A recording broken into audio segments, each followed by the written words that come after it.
Welcome back, everyone, to sort of a special episode of Fire and Spoke. Not quite.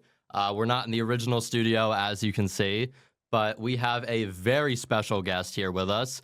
You may have seen him on his various stand-up specials, late night shows, the Comedy Cellar in New York, or if you're like me and don't get out of bed until 11, he's probably all over your YouTube shorts. Welcome to the show, Matteo Lane. That was great. You killed it. That was so pro. That was like late night ready. People might not know that aside from, you being a stand-up comic, you actually have two different art degrees, and you've used them for many years, from being an art camp counselor to going as far as illustrating your own graphic novel called Caretakers of the Universe. You Oh God, how also did you even worked. find out about that? That was from a really shitty job. So that was like my first. So I worked as a storyboard artist for years, and then there was like this shady company who hired me as like a illustrator. I was like 21 at the time. And they're like, yeah, we need you to design this like comic book. So my friend Chris Nania and Eric Harmon and I like threw this comic book together, and turns out it was like a complete fraud company, and then no one even got paid. I can't even believe you found that. That's incredible. Yeah, me and Chris still joke about like how terrible that job was and like how much of a scam it was. But we were like 21 and stupid. We're like, we made it. But like, no, we were being ripped off. And then I had to move back home with my parents. But I did work as a storyboard artist for years, like for TV commercials and fashion ads. So that was a professional job. But damn, I can't believe you said caretakers. I can't remember. That's so funny. It's like, Mateo, let me remind you of your failures immediately. It's like, oh my God, I I'm forgot. trying to hit that sort of Sean Evans Hot Ones type vibe. Oh my God, I want to do that show because I wouldn't even make it past the first one. Well, as you had just said, you worked storyboarding. Namely, you worked on an HR sort of video game, and you said that it was the most boring job in the world, which drove you to quit that sort of storyboarding art world and pursue stand-up comedy more. Now, Sort of. I mean, it was boring in the sense of like when I was storyboarding for TV commercials, that was a little more fun because you always had like a different job. Then I got this job through my friend Aaron Hoffman, who's still a great friend of mine. And he was like, you can move to New York. You have to move here in 30 days. We need an artist full time. So I spent my entire days drawing like, imagine not even working in an office, but having to draw the office. It's not like I was being asked to draw like Italy. They were like, now draw this pen, now draw that pen cup, now draw that. So I was yeah. grateful to do it because I could watch the Golden Girls while I was drawing. But I was at that point, I'd already been doing stand up in Chicago. So I just continued doing stand up in New York. But then it did get to a point where I was like, oh, I think I need to quit my day job. Like I'm doing too much stand up. It's too hard to kind of balance both, which was a huge risk because that was years before I even kind of made it. So, but yeah, I took the risk. I took a lot of risks now that I think about it. Yeah, well, that sort of, I guess, answers my question where I was going with this, which was that after you had stopped pursuing the storyboarding artwork world, you jumped back into doing stand up full time. Was this a sudden decision, spur of the moment, or was this something that had been building throughout your art career that you knew you were going to do?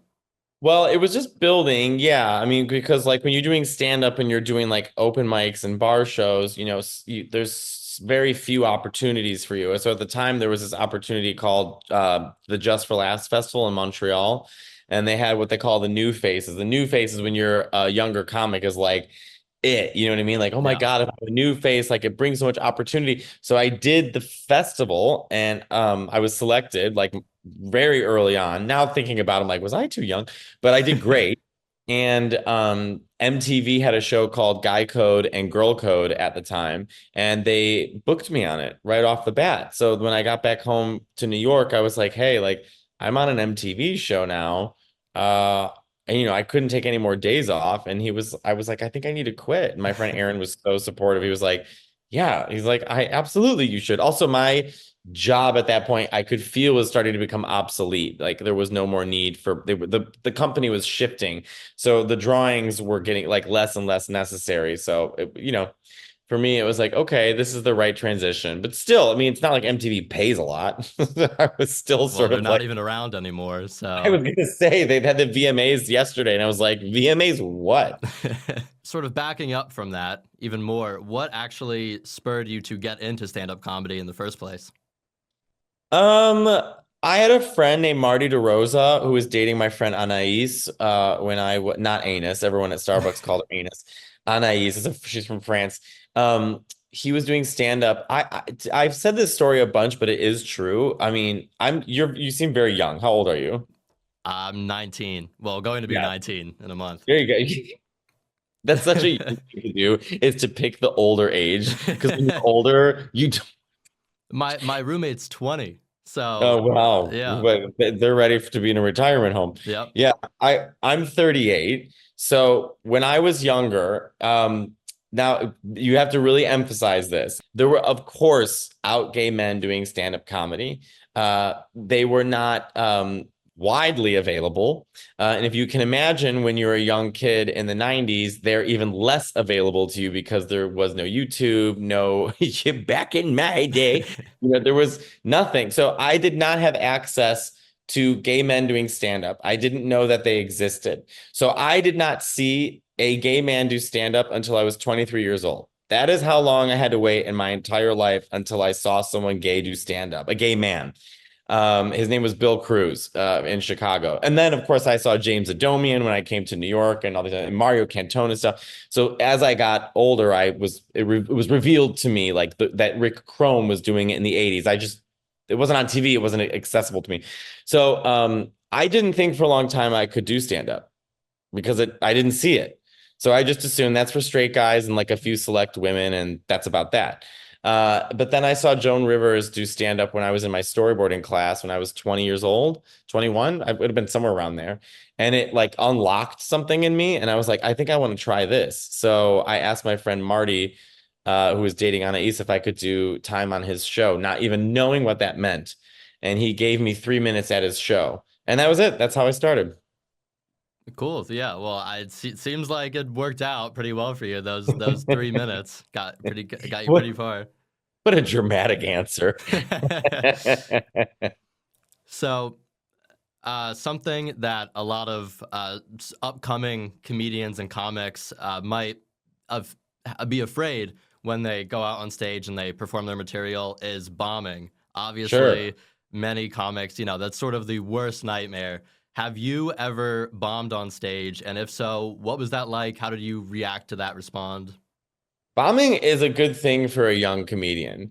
I've been doing this 16 years. So it's just, it not only does it happen when you're a younger comic, but it happens out of necessity. You have to learn how to get comfortable on stage when you are uncomfortable. You have to go through every single thing. I think any comedian that doesn't face any kind of bombing, in their career, they won't learn from that. Bombing now as an adult, real, come on. I mean, it's like I've been doing this so long. I wouldn't, there's sets that don't go particularly well. A bomb, no. I mean, at this point, you're pretty comfortable on stage. You know how to handle it. But earlier in your years, of course, I remember once there was this big festival, the New York Comedy Festival, and they had these comics like this, like comedians funniest, whatever, some dumb title. And it was at Caroline's, a club that no longer exists. Though they gave me my first club dates in New York, and I always will love Louis Ferranda. But I remember doing it and just like bombing on stage. Like I couldn't connect. And I was so young in comedy. I was probably 26. I just didn't understand how to get out of it. And it was a learning lesson, a learning curve, learning lesson. I learned so much from that. So yeah, bombing's not bad. I mean, bombing was, if you paid to see me now live and I bombed, then something's deeply wrong.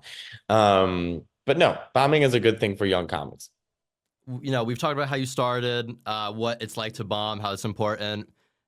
What advice would you give to any future comedians that might be on the Zoom call with you right now, or anyone in general? Find your community. Do open mics as much as you can. Never do anything, never feel you're ready for anything. You have to really love the process of stand up, which is bombing, making mistakes, learning slow. It's a slow process, because sure, you figure out how to build a joke, but then you have to build 5 minutes, then you have to build 15, then you have to build 30. Now you got to build an hour. Now when you have your hour, you have to time that, you have to pace that, There's so much that goes into it. So just enjoy the process. And the best way to do that is to love what you do, and love your friends, and love your jokes. And for me, I had an open mic buddy, Evan Williams, and that was my saving grace. The two of us could just do as many open mics and knock them out together. And you want to find someone who's obsessed with stand up with you, obsessed over the jokes, obsessed over the world, obsessed over that would be my recommendation. And everything else will come, but you just have to establish first that you love joke writing and joke telling. You're going on tour very shortly after this. It's coming up. I got a lot of stops. You've been out on many stages before. Before you go out on stage to start your set, is there anything special that you do to prepare yourself? No, I'm usually like flipping through Instagram, or I don't know, watching Very watching chill. my yeah, watching my opener. I don't believe, like, my philosophy for me is whatever mood I'm in, carry that on with me on stage, because I want my set, even though it's structured, like I have all my jokes, I want it to feel as in the moment as possible. And so I didn't really buy into the feeling this way. Then when I go on stage, I have to be this, I just kind of want to be who I am on stage, and then let's build that energy organically with the audience so no one feels they're being ripped off. You had sort of brought it up before. Some people that you worked with early on, getting started in the stand-up world. Is there anyone else that has really stood out as a big inspiration in your career and your joke writing? Comics around me. I mean, like when I was doing open mics, you're just like a sponge and you're just trying to learn so much as you can. So, I mean, I learned like from Lisa Traeger was an amazing comedian to watch, because I never, it, there were so many comics you saw you felt were copying each other, and then she came out and she was so singular. Like she was just so, you didn't know if she was making it up in the moment, or if she was high, or if she was joking, or if but then the more you watch her, you realize how incredibly, like, tactful she is and how skilled she is. She's the only comic I ever saw where like a sigh is a punchline. She's just so unique. And I remember always really admiring that about her, and I never felt she was fake. I always felt she was genuine on stage, and I thought that's the direction I want to go in. I remember seeing Candy Lawrence, who's an amazing comic. She lives in LA now.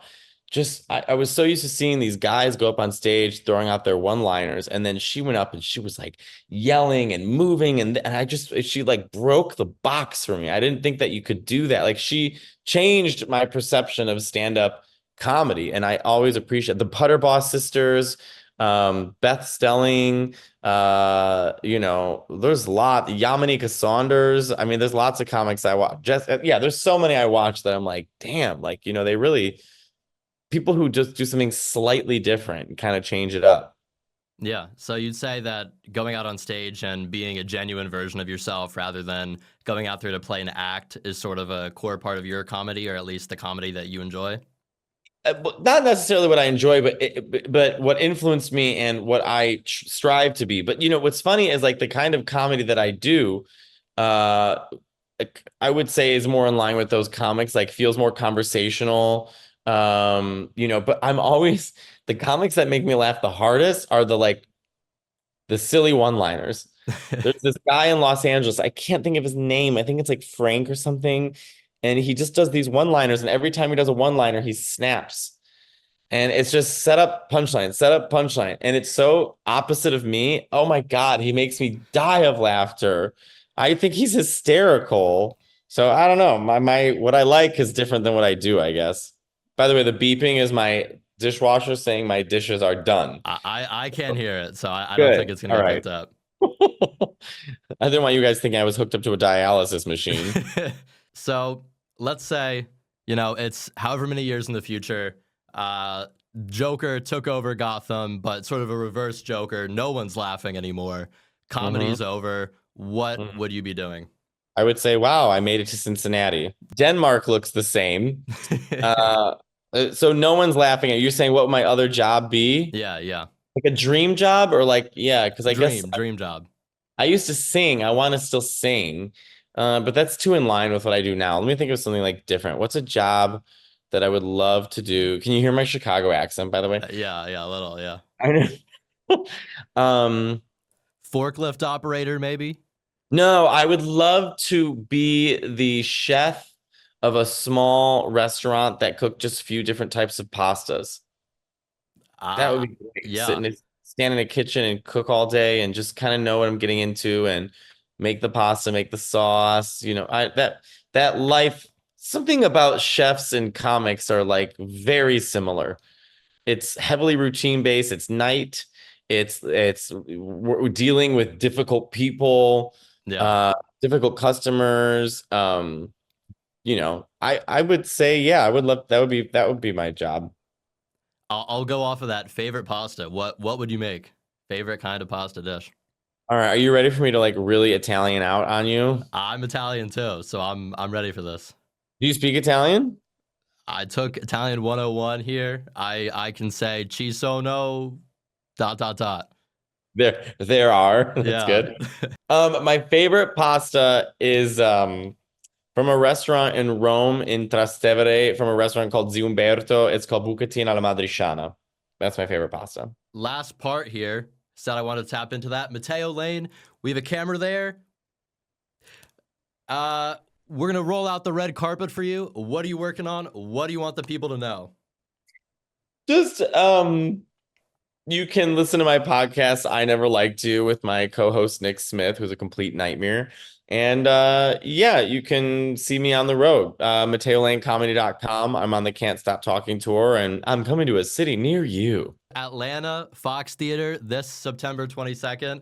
Go check it Yeah, it's like out. a Looks like it's week going to be a from great today. I'll show. be in Atlanta. Yeah, my God. So hurry up, Atlanta. Get your tickets. Yeah. Go get on that. They're selling out fast. But last question for you here, Mateo. Do you think we're going to be friends forever? Probably not, I'll be honest. Yeah. Okay. Okay.